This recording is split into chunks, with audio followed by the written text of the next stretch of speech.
खरं तर पहिलीच वेळ आहे माझी येण्याची आणि ग्रामविकासाचं काम करतोय मी आणि त्यानिमित्ताने इकडे येणं झालं आणि पहिल्यांदा मला रिंगण बघायला मिळणार आहे.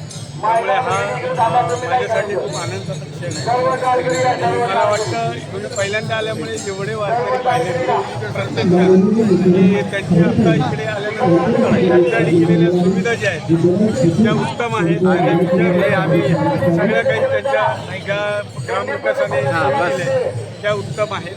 त्यामुळे एक तर भारावून गेलं की एवढे शिस्तबद्ध मी वारकरी बघितले जाताना आणि चालतायत ते कित्येक दिवस आणि कित्येक मैल आणि आज रिंगण बघायला मिळतं तर मला खूप माझ्याकडे शब्द नाहीत, सांगू शकत नाही. जे टी व्हीवर बघतायत त्यांना लांबून बघायला पण मी प्रत्यक्ष आज आलो आहे आणि बघतोय त्यामुळे खूप खरं तर वारकरी आम्ही फक्त बघत असतो टी व्हीवर, पण खऱ्या अर्थाने मी इथे जेव्हा बघितलं की कित्येक दिवस चालत येत आहेत, मग श्रीमंत असो, गरीब असो, वयस्कर असो, तरुण आणि अजून बालक पण असो, ही जी वारी बघतो मी ती अतिशय प्रेरणा देणारी वारी आहे. कुठेतरी ती ऊर्जा घेऊन आपण वर्षभर काम करत असतो. मला वाटतं प्रत्येकाने एकदा तरी कुठल्याही वर्षी किंवा दरवर्षी जरी वारीत आलं आणि ही ऊर्जा घेऊन आपलं काम सुरू केलं तर नक्कीच त्यांना यश मिळेल. खरंच खूप छान वाटतंय. आयुष्यात पहिल्यांदा मी प्रत्यक्ष रिंगण पाहणार आहे आणि खरंच जसं भाऊंनी सांगितलं तसं वारी खूपच प्रेरणादायी आहे.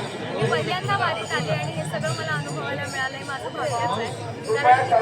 कारण म्हणजे लाखो संख्येने लोक वेगवेगळ्या जागे चालत चालत वारी पूर्ण करत येत असतात. ऊन, पाऊस, वारा सगळ्या गोष्टींना मात देते इथपर्यंत पोहोचतात पंढरपूरला जाण्यासाठी आणि जेव्हा फायनली त्यांना देवाचं दर्शन होतं ते कळस खातात, त्यांना आयुष्याचं सगळं सुख मिळालं इतकं त्यांना आनंद होतो. आत्ताच आम्ही तुकोबा महाराजांच्या पालखीला जाऊन आलो आणि अकलूजकरांचा इतका उत्साह होता, म्हणजे डोक्यावरती ते तुळस घेऊन सगळे घोड्या घालत आणि इतक्या उत्साहात म्हणजे सकाळी 7, 8, 9 वाजता वेळ बघत नाही, काळ बघत नाही, दुपार, सकाळ, संध्याकाळ सगळी त्यांच्यामध्ये इतकी ऊर्जा असते.